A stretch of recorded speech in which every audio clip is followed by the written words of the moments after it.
Hello there, good evening Inidem, and thanks for joining us right here on Rwanda Television News. We hope you had yourselves a productive day. And now this is what makes our top stories tonight. The Ministry of Trade and Industry pointed out to the Senate that Rwanda has gained a lot from regional trade, hence also leading to its growth in the country. It has been 2 weeks since East African community countries started implementing the decision to increase the tax on goods that are imported from outside the bloc.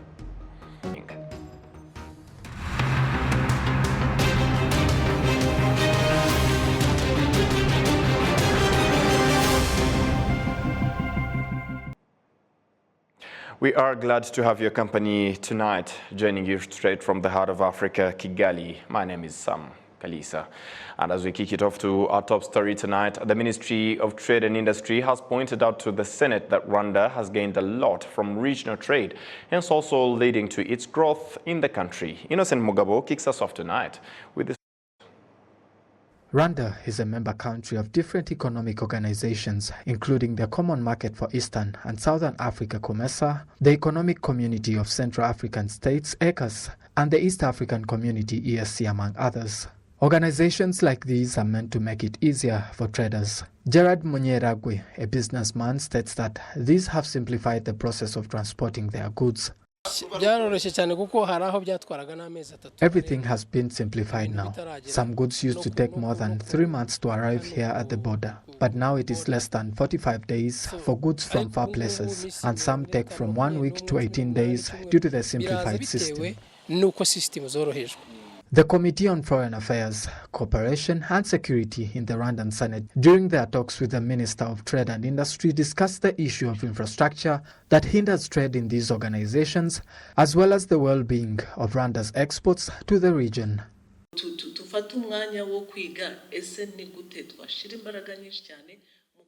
We should take time to learn how to put more effort into doing more and better so that in the coming days we will have more goods to export than those we import.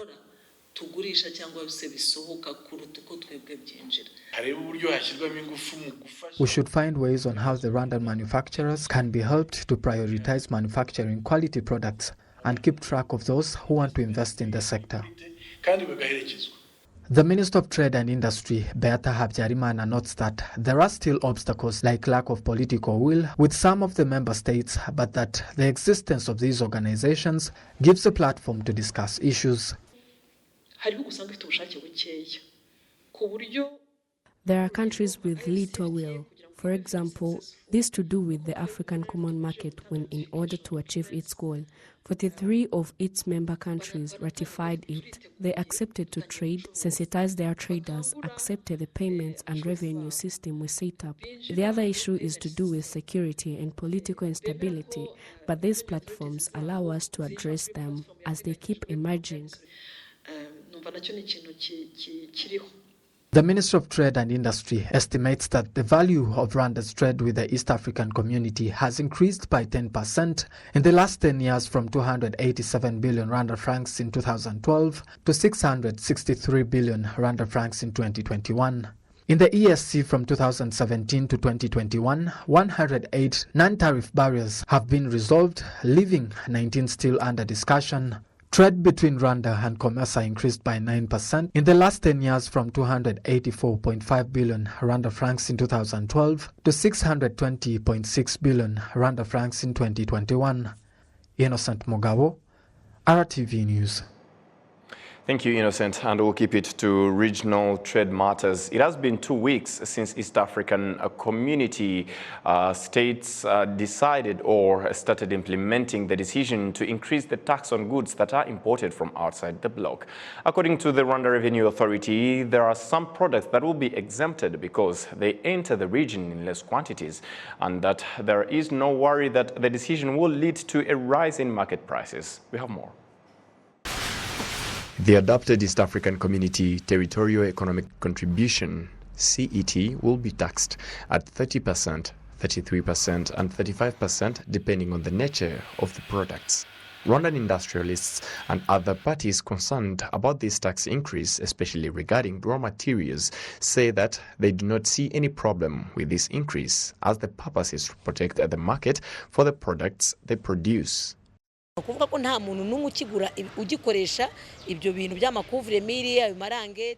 of our clients prefer imported construction material because they seem cheaper. We thank the President of the Republic because he gave us a timber drying machine, which will help us to produce the timber that is even better than imported ones. We are unable to compete for some tenders because they specifically want imported products. When tax on imported products is increased, it will make it easy for us and we will get more customers.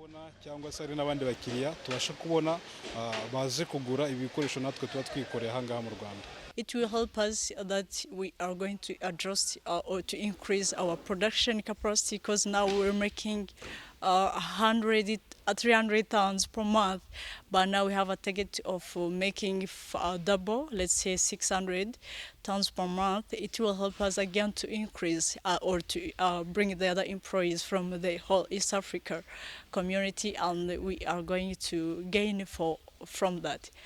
Livestock and agricultural products such as vegetables, fruits and flowers, coffee, tea, cotton and more, and various other construction and carpentry materials are included in this tax increase when imported on the market of the 7 East African Community member states.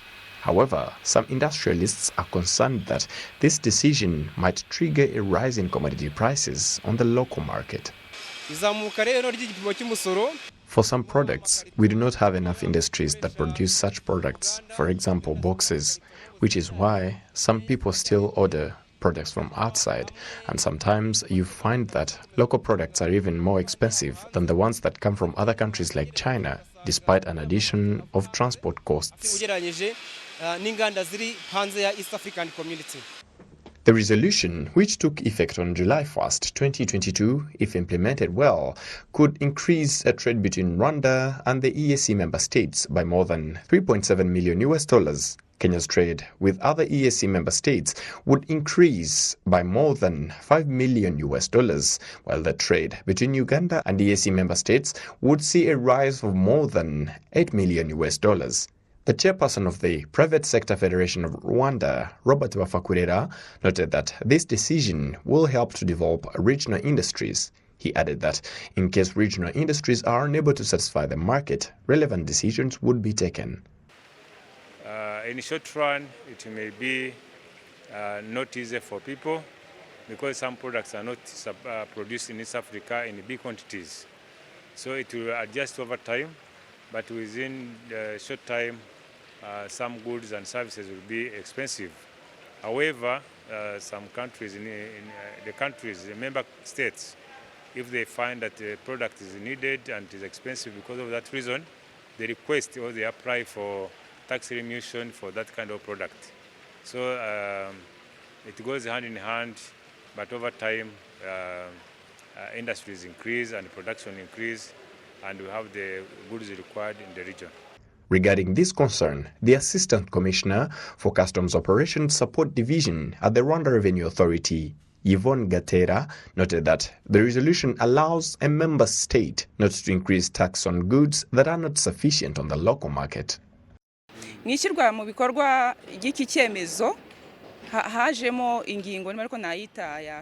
implementation of this resolution, there will be flexibility where a country can still import products that are insufficient on the local market.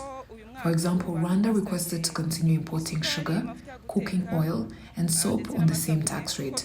So the country has to take care of its citizens, and in this case, imported products are insufficient. They can still be imported at the same tax rate. In the first 6 months of 2022, imports from EAC countries to Rwanda accounted for 15% of Rwanda's total imports. By 2020, trade between the then 6 member states of the EAC was at 11.8%, valued at $6 billion. The adapted East African Community territorial economic contribution is expected to boost intra-EAC trade by $6.4 billion.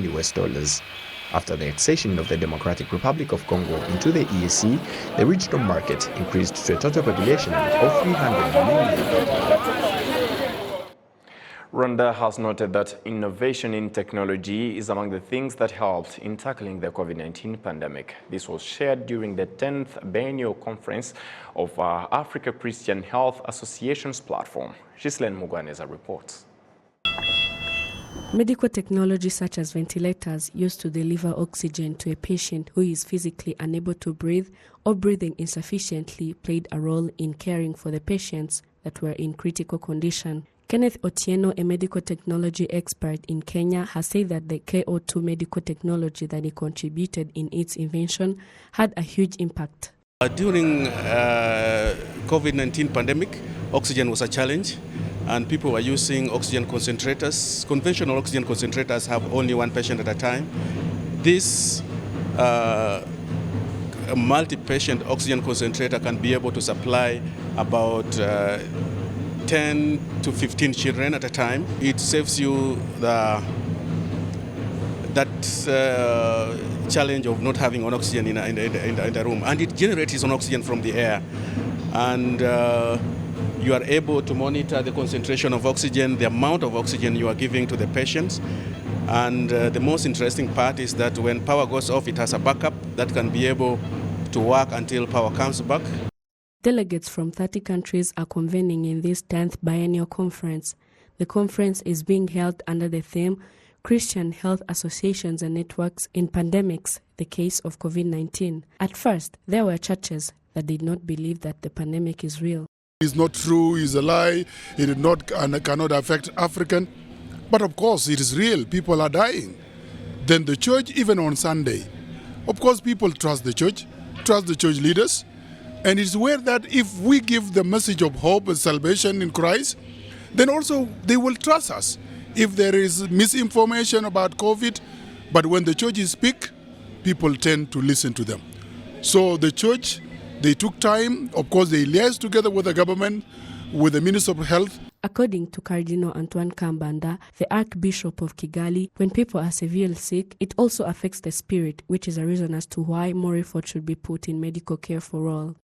Pandemic of COVID-19, a sick person alone in the hospital, far from parents and relatives who could not visit him or her. When he or she dies, no parent or friend besides the bed to tell the last word, no close relative to bury him or her. It was such a spiritual pain. Alone with God, if one is well prepared, if he had been given a good spiritual preparation and faith to strengthen him or her in those painful moments. The Minister of Health, Dr. Daniel Ngamije, has said that Rwanda put an emphasis in medical technology innovation in order to tackle the pandemic, but again, there should be no negligence because COVID-19 still exists. Technologies such as robots, drones in supply chain of drugs and other products, use of bracelets in isolation, self-isolation, GPS in tracking cars while crossing borders, and other digital softwares. We promoted agility to adapt public health interventions, using latest data to provide timely, accurate, and targeted decision for the cabinet to approve.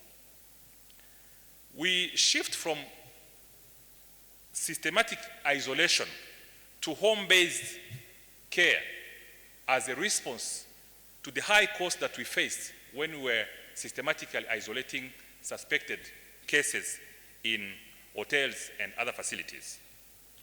And we also recruited additional staff to face the issue of workload when the pandemic started. The African Christian Health Association platform has promised an ongoing contribution to solving the problems found in the health sector. To ensure pandemic preparedness, public health emergencies, as part of our contribution to achieving universal health coverage. Remember, every government has signed on to universal health coverage roadmap as part of the sustainable development goals that each government has signed on. We believe that we have key role and contributions to be part of the global health security architecture to ensure that the national health security agenda that governments have, continent, and the global health arena. Experts at the Africa Centers for Disease Control and Prevention affirm that before this year ends, 70% of Africans will be fully vaccinated against COVID-19. Ghislaine Mugwaneza, RTV News. Thank you, Ghislaine, for the report. Now from health matters to matters related to education. Teachers and students alike in primary and secondary schools have commended the way exams are prepared at the school, district and national levels, but say that certain issues need to be addressed in the way they are prepared and administered. With the academic year drawing to a close and the national exams at hand, the students we spoke to told us that they appreciate all of the help they got while preparing. According to me, to the first level, which is the school level, in English I performed well, but not better for me because my best marks would be 100.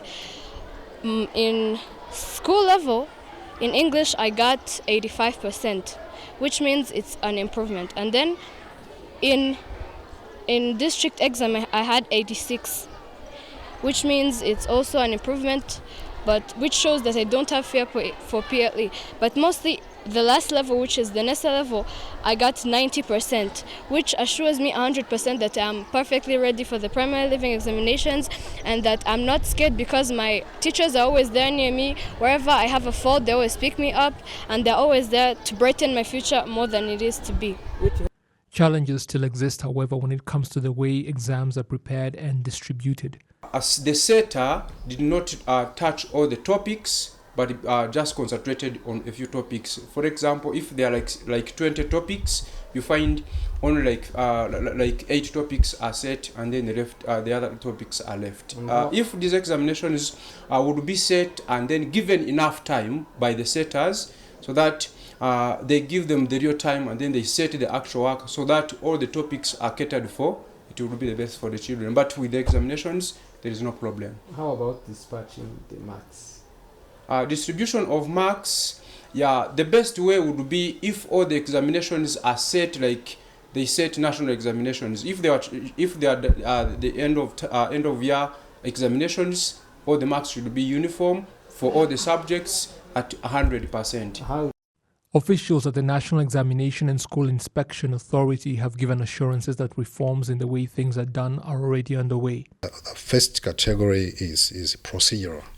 The different procedures we go through to prepare and distribute comprehensive assessment papers. The second one relates to the quality of this different assessment.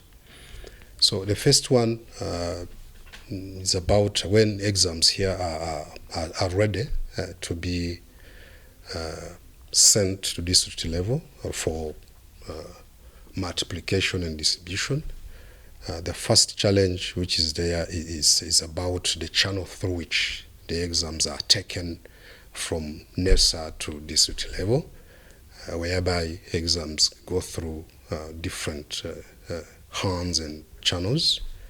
So this is the main challenge we have, and then sometimes this long channel or process through which the exams go may be compromised, the security and confidentiality of those papers. How to address it? We intend to address this, to attend to this challenge by we are intending that from now on, starting by next year, NESA wants to make sure that exams, N-term 3 exams are produced and multiplied at national level, and then take them to school level when they are ready to be administered. So I think when we do that, we will reduce the channel through which the exam go, and we make sure that the security and confidentiality are really done. The second challenge relates to the quality of the exams we set, but this does not only relates to the exams that are set at national level. It's actually a cross-cutting issue when you look at the exams, even those that are prepared at school level, at the district level, they are still to be, the teachers who set those exams, they are still to be empowered in terms of setting the exams. So, as I said before, this year we started involving teachers in the preparation of exams, be it end of term 3 exams, but again for national exams. So they are the same teacher we are using. So they are still lacking empowerment and skills in terms of setting quality papers. But what did we do here? We started by using what we call paper standards.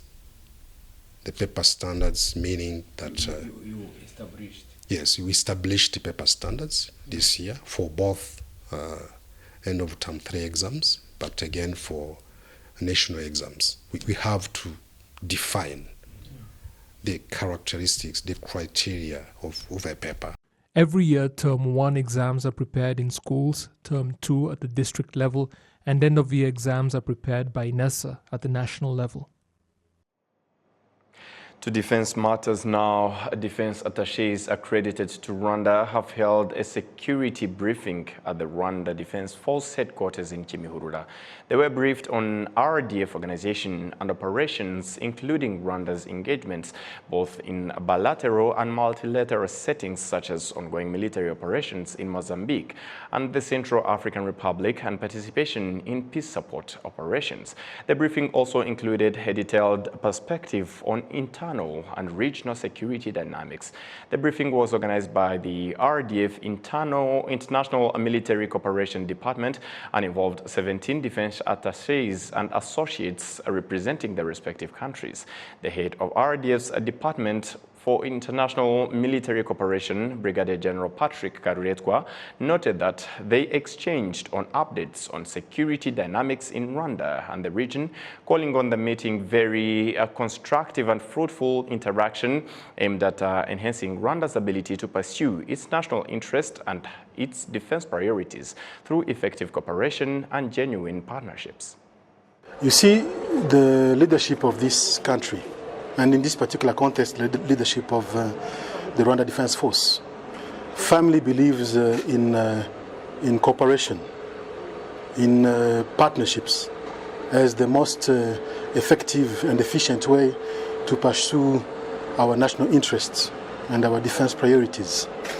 But you cannot cooperate effectively, and you cannot develop useful partnerships without engagements. So today's event was essentially about that. We were having an engagement. We had on the one side senior officers from the Rwanda Defense Force representing our various departments, including the one that I lead, the International Military Cooperation Department. And on the other side, you had defense attachés representing the defense interests of their respective nations. So we engaged into a dialogue that included updates on different dynamics, that included perspectives on those dynamics, and all kind of topics of mutual interest. And we believe it was a very productive dialogue that helped us to build strong partnership towards our national interest on both sides. Participants like Colonel Kelius Mwadime, the defense attaché from Kenya, acknowledged that the briefing was important to put the international community in Rwanda, particularly the defense attachés, on a common understanding of a security situation in Rwanda as well as in the region. I must say the importance of these particular briefings is basically to put the international community, which is represented here in Rwanda, from the DA's perspective, that they are on a common understanding common understanding of the security situation here in Rwanda, both internally and externally. One thing we must understand is having these briefings will bring a common message about the security to the international community than having maybe a distorted message or different understandings of the same approach on security. After the briefing, the defense attachés also visited the Rwanda Military Hospital, where they toured different medical services, including the Rwanda Cancer Center, among others. And as we move ahead to other matters, with just one day left to the start of the annual Ubumuntu Arts Festival organized by the Ubumuntu Arts Organization in collaboration with the Kigali Genocide Memorial at Gisozi, organizers say they expect the event to gain traction with the youth and be of a great value to them because it is a time when experiences and history are shared, especially with those that have taken the initiative to fight against the negative effects of the genocide against the Tutsi and its denial. The role of the youth in teaching about humanity because we have seen youth being used during the genocide against the Tutsi. We are seeing young people being used today to speak about the wrong history or to tell the story in a wrong way. And we believe that when young people come here and learn about the history and learn it also in a form that they feel more passionate, like in the music, through dance, through poem, we believe that they can get inspired, and once they know the history, they can go out in their communities and start speaking the truth about our history and fight against genocide denial. So art is really powerful, and we believe young people, once they learn about the history, they can use art to change the mindset of the people and build a better future. Not only today, but they can also have influence for tomorrow as well. The festival will also feature a series of talks centered on sharing the history and culture of different countries. We are going to have a conference tomorrow, which we call an conference. It's really a conference on cultural diplomacy, because what we are constantly doing as artists is cultural exchange programs. And through our cultural exchange programs, different artists are meeting and learning about each other's history, learning about each other's culture. So tomorrow is an opening with a conference on cultural diplomacy at Culture Village, at Kigali Culture Village. So we'll be having a special performance called Black Sea. Black Sea is a special performance being taught by Turkey. So the Rwandans have learned a performance from Turkey, and they know where it originates from. And also the Turkish choreographers learned a lot from the Rwandan side. On behalf of the entire news production team and myself, many thanks for being with us. My name is Sam Kalisa. Good evening.